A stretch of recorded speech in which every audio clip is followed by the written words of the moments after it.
안녕하세요. 3월 29일 화요일 짱목과 말씀 수다의 시간입니다. 오늘도 말씀 수다에 오신 여러분들 환영합니다. 네, 오늘 말씀을 보시게 되면 창세기 31장 23절부터 35절의 내용의 말씀입니다. 하나님 말씀을 보시겠습니다. 라반이 그의 형제를 거느리고 7일 길을 쫓아가 길라산에서 그에게 이르렀더니 밤에 하나님이 아람 사람 라반에게 현몽하여 이르시되 너는 삼가 야곱에게 선악간에 말하지 말라 하셨더라. 라반이 야곱을 뒤쫓아 이르렀으니 야곱이 그 산에 장막을 친지라. 라반이 그 형제와 더불어 길라산에 장막을 치고 라반이 야곱에게 이르되 내가 나를 속이고 내 딸들을 칼에 사로잡힌 자같이 끌고 갔으니 어찌 이같이 하였느냐. 내가 즐거움과 노래와 북과 수금으로 너를 보내겠거늘 어찌하여 내가 나를 속이고 가만히 도망하고 내게 알리지 아니하였으며 내가 내 손자들과 딸들에게 입맞추지 못하게 하였으니 내 행위가 참으로 어리석도다. 너를 해할 만한 능력이 내 손에 있으나 너희 아버지 하나님이 어젯밤에 내게 말씀하시기를 너는 삼가 야곱에게 선악간에 말하지 말라 하셨느니라. 이제 내가 내 아버지 집을 사모하여 돌아가려는 것은 옳거니와 어찌 내 신을 도덕질을 하였느냐. 야곱이 라반에게 대답하여 이르되 내가 생각하기를 외삼촌이 외삼촌의 딸들을 내게서 억지로 빼앗으리라 하여 두려워하였음이니이다. 외삼촌의 신을 누구에게서 찾든지 그는 살지 못할 것이요 우리 형제들 앞에서 무엇이든지 외삼촌의 것이 발견되거든 외삼촌에게로 가져가소서 하니 야곱은 라헬이 그것을 도둑질한 줄을 알지 못함이었더라. 라반이 야곱의 장막에 들어가고 레아의 장막에 들어가고 두 여종의 장막에 들어갔으나 찾지 못하고 레아의 장막에서 나와 라헬의 장막에 들어가며 라헬이 그 드라빔을 가져 낙타 안장 아래에 넣고 그 위에 앉은지라. 라반이 그 장막에서 찾다가 찾아내지 못하며 라헬이 그의 아버지에게 이르되 마침 생리가 있어 일어나서 영접할 수 없사오니 내 주는 노하지 마소서 하니라. 라반이 그 드라빔을 두루 찾다가 찾아내지 못한지라. 자, 야곱이 마침내 그 부인 2명과 또 몸종인 시녀인 2명, 이렇게 4명과 아이 12남 1녀를 데리고 이제 많은 물질을 가지고 도망을 하게 됩니다. 이제 그 도망을 하는 과정 중에 어제 우리가 안 보았지만 결국 그 라헬이 아버지 집에 있었던 드라빔을 훔쳐 나오게 됩니다. 이 드라빔은 당시에는 물질을 주는 신으로 여겼어요. 그래서 이 드라빔, 즉 야곱이 이제 야곱과 함께 가나안에 가면 먹고 사는 문제가 걱정이 되니까 이 드라빔을 훔쳐 나오게 되었다는 거죠. 아직도 이 라헬은 야곱의 옆에 있었지만 그렇게 믿음이 훌륭하다 이렇게 이제 생각할 수가 없습니다. 이중적으로 혼합적인 그런 마음들을 가지고 있었던 거죠. 우리도 거의 흡사하죠. 나는 정말 깜짝 놀랐어요. 근래에도 그 점을 치는 기독교인이 20%가 넘는다는 걸 보면서 야, 기독교인인가 정말? 그러니까 이게 뭐 미래에 불안하다라고 하는 생각은 마찬가지지만 이 점을 쳐서 미래를 바라본다 이렇게 하는 모습이 너무나 이해가 안 되는 이제 그런 모습이에요. 그러니까 사실은 이게 우리가 크리스찬이라고 해서 다 똑같은 크리스찬이 아니라는 것을 이제 늘 느끼게 됩니다. 여하튼 이제 어떻든 이 상황에서 이제 마침내 이제 도망을 하게 되고 7일 정도를 도망했는데 이 라반이 이 사실을 알게 되면서 이 모든 소유를 이끌고 7일 만에 이들을 잡아내요. 굉장히 화났겠죠. 화나가지고 가가지고 이제 그날 막 그냥 박살내겠다 그러는데 항상 하나님은 하나님을 믿는 사람에게 꿈에서도 나타나지만 지난번에 우리가 그 아브라함의 아내 사라가 빼앗길 뻔할 때도 아비멜렉에게 그때도 나타나가지고 아비멜렉이 혼을 냈던 것처럼 오늘 라반에게도 나타나서 하나님이 이 사람에게 나타나서 결국 해를 가하지 말라고 그렇게 이야기를 하고 있다는 거죠. 그러니까 결국 이게 라반에게 일주일 동안서 잡혔다는 거예요. 그리고 야곱은 최선을 다해서 도망했지만 결국은 잡힐 수밖에 없는 상황에 있는 것들을 볼 수가 있습니다.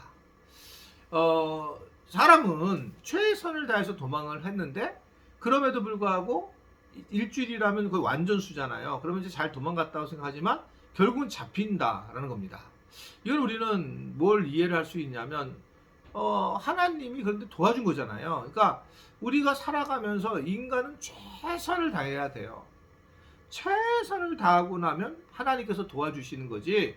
뭐 우리가 그런 얘기 속담도 있잖아요. 스스로 하늘도 스스로 노력하는 자를 돕는다 라는 말은 삶 속에서 나오는 얘기들이거든요. 노력하며 살아가는 것이 굉장히 중요하다라는 것을 이야기하는 겁니다. 최선을 다해서 살아가고 그 과정 중에 인간으로서 잡힐 수도 있겠지만, 그러나 그때 하나님은 또 우리가 생각하지 못하는 다른 방식으로 라반의 꿈에 작용한 어떤 일을 하신 것처럼 우리 삶에도 그런 모습이 드러난다는 거죠.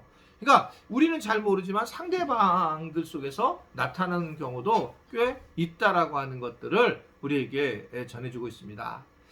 목회도 저는 정말 마찬가지로 생각해요. 뭐 이게 하나님이 하신 일이라고 저는 분명히 믿고 있고 그런 근본적으로 그렇지만, 제가 이렇게 보게 되면 같이 이렇게 목회를 시작했던 분들 중에 어떤 분들은 정말 너무 조그매도 너무 조그매요. 뭐 20명도 안 되는데 사람 숫자가 중요한 건 아니고, 그런데 뭐 이게 막 지하에서 제가 못 올라오고 그걸 교회가 은퇴하면 없어지는 상황이 되는 경우를 지금 엿보고 있거든요. 저랑 비슷하게 출발했던 사람들 중에. 근데 그런 친구들의 특징이 있어요. 이거 정말 뭐 이게 말씀수다니까 이런 표현을 솔직하게 할 수가 있는데, 가까운 교회도 있어요. 정말 굉장히 대단하신 분인데 그분이 교회가 성장 안 하는 거예요. 근데 그분은 여기 SK 허브에서 집을 갖고 있어요. 40 몇 평짜리 집을 개인적으로 갖고 있고, 현재 교회는 그냥 작은 교회로 그냥 먹고 살 정도로 살아가는 거고, 그리고 또 제가 아까 얘기한 그런 뭐 작은 교회에 있는 분들은 뭐 대구 어디에 아버지가 주신 땅이 있는데 이 땅이 굉장히 크게 떼어 있어요. 그러니까 이제 그거로 어떻게 살아갈 수 있는 그런 모습들을 보이고 있는 거죠. 이건 정말 제가 자신 있게 얘기를 하고 믿어 주셨으면 좋겠는데, 안 믿으면 어쩔 수 없는 건데 저 같은 경우는 없는 거예요. 그러니까 이게 교회를 개척하고 교회 안으로 사택이 들어왔고, 지금도 교회 안에 사택이 계속 제가 목회하면서 사택이 교회 안에 있는 겁니다. 한마디로 얘기하면 저는 낭떠러지에서 이렇게 목회를 한 거죠. 뭔가를 제가 이렇게 준비해 놓고 한 것이 없어요. 그럼 참 좋을 텐데, 뭐 보니까 지난번에 뭐 교회가 어려울 때는 뭐 목사님이 무슨 뭐 땅을 뭐 어떤 걸 뭐 집을 몇 채를 뭐 이런 얘기도 진짜 유치하게 끝이 없는 얘기들이 나오더라고요. 이게 참 인간이라는 거는 그런데 어떻든 없어요. 어떻든 전혀 없고, 뭐 있었던 것도 아파트를 있었던 걸 팔아서 개척을 할 때 이제 했죠. 뭐 이런 얘기를 하는 것에 대해서도 어떤 분들은 좀 불평할 마음도 있고 또 있다는 얘기를 나한테 직접 한 적도 있지만, 또 뒤늦게 오신 분들은 잘 모르시니까. 그래서 그 전에 뭐 우리 아내 퇴직금, 제 퇴직금, 뭐 우리 가지고 있는 뭐 보험 다 깨고 그러면서 개척이 시작이 됐고요. 또 뭐 건축도 마찬가지죠. 교회에서 이제 제 아파트를 사주셨지만 그 아파트를 이제 또 다시 팔고 교회 안으로 이자를 갚으려고 들어와서 지금 저희 사택이 소예비실을 만들려고 했던 사택입니다. 그래서 사택은 커요, 실제로. 왜냐하면 소예비실을 만들려고 했었으니까. 그렇게 이제 사실은 살아왔는데, 지금 돌이켜 보면 이러한 이 마지막이라고 하는 어떤 이 끝에 서서 목회를 했기 때문에 굉장히 저는 열심히 했다고 생각을 해요.